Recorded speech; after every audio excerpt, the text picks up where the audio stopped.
This is that bread which came down from heaven. Not as your fathers did eat manna in the wilderness and are dead. He that eateth of this bread shall live forever. Mga kapatid, ako po si Elder Abonado. Nais kong ibahagi sa inyo ang isang kwento na tumino sa puso ko. Isang patotoo kung paano ang pag-ibig ng Diyos at tunay na pagkakaibigan sa simbahan ay makakapagpabalik sa nawawalang tupa. May isang kapatid na itago na lang natin sa pangalang Brother.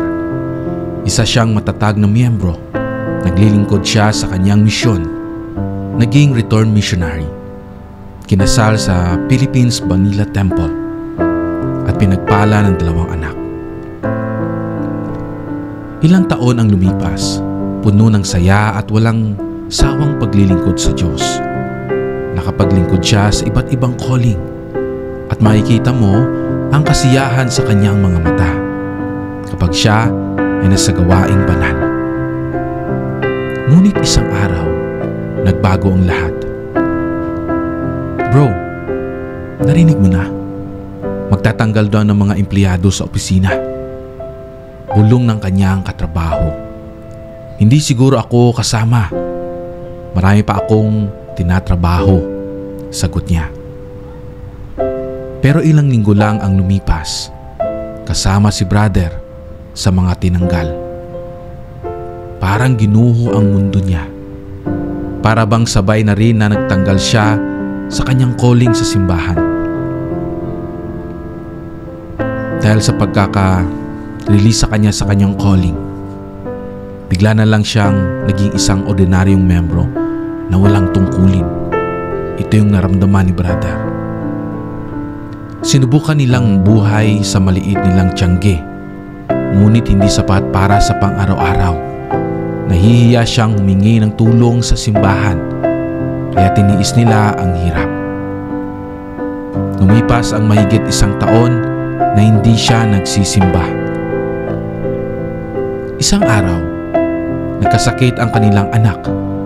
Wala nang ibang magagawa kundi ang magpapakumbaba at humingi ng tulong sa simbahan. Dumating siya sa simbahan. Isang umagang tila mabigat ang hangin para sa kanya. Mahaba na ang buhok, may balbas na bakas ilang buwan hindi nag-aahit. Nakasuot siya ng lumang polo na hindi pang Sunday's best. Pero iyon lang ang pinakamalinis na damit na maaari niyang isuot. Hindi siya sigurado kung tatanggapin pa siya ng mga tao roon.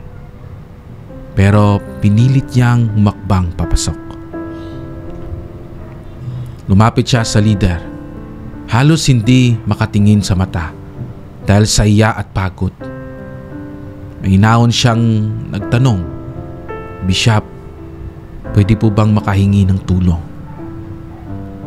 Sandaling nanahimik si Bishop bago ngumiti.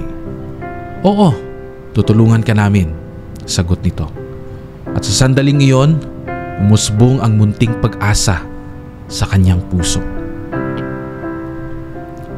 Ngunit lumipas ang mga araw, walang dumating na tulong.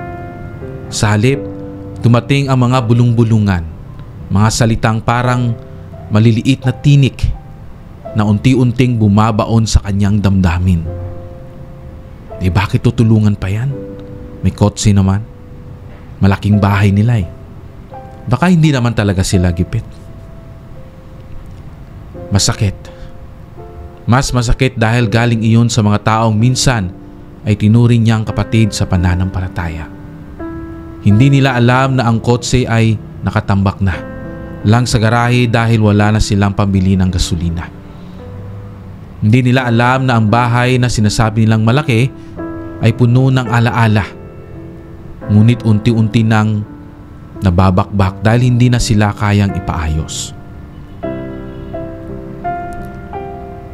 Ang hindi rin alam ng iba, halos wala na silang kinikita.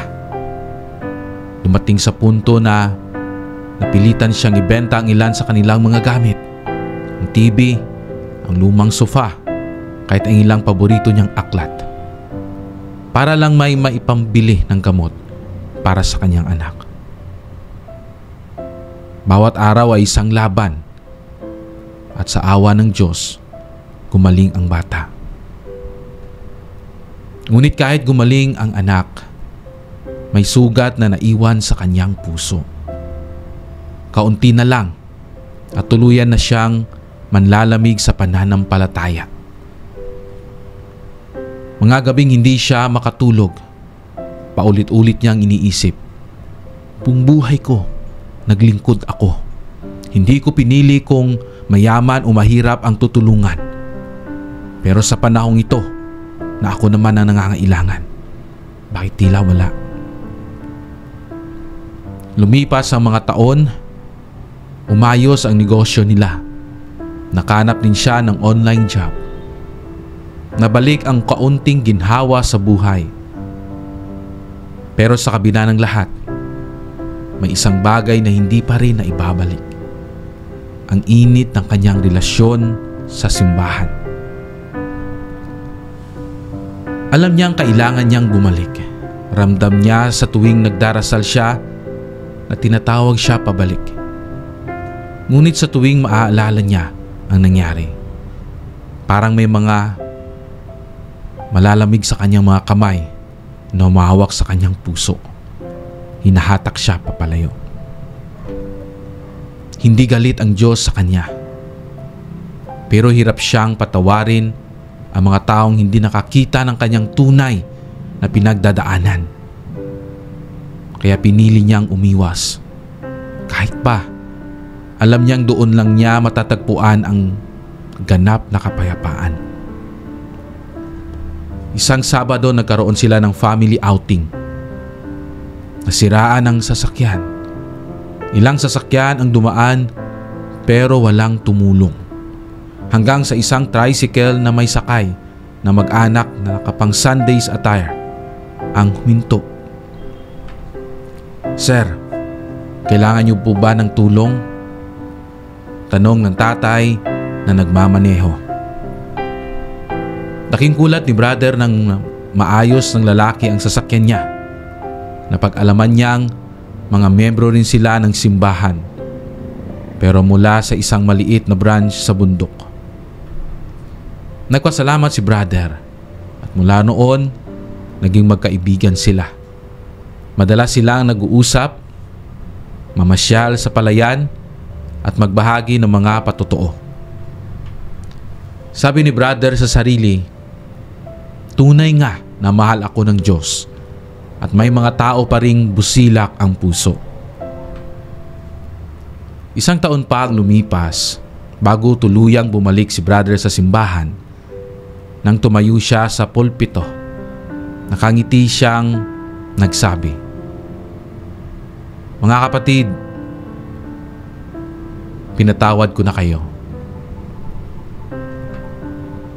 Ngayon, temple worker na siya kasama ang kanyang asawa at ang bagong kaibigan niyang pamilya ay katuwang niya rin sa gawain. Mga kapatid, hindi lahat ng tao ay perpekto. Pero ang Diyos, lagi siyang perpekto sa pagmamahal at plano niya para sa atin. Minsan, gagamitin niya ang ibang tao para mahanap natin ang daan pabalik sa Kanya. Ako po si Elder Abunado at nagpapatotoo ako na walang malayo sa Diyos na hindi kayang ibalik ng Kanyang pagmamahal. At kapag natutunan nating magpatawad, mararanasan natin ang kapayapaang matagal na nating hinahanap.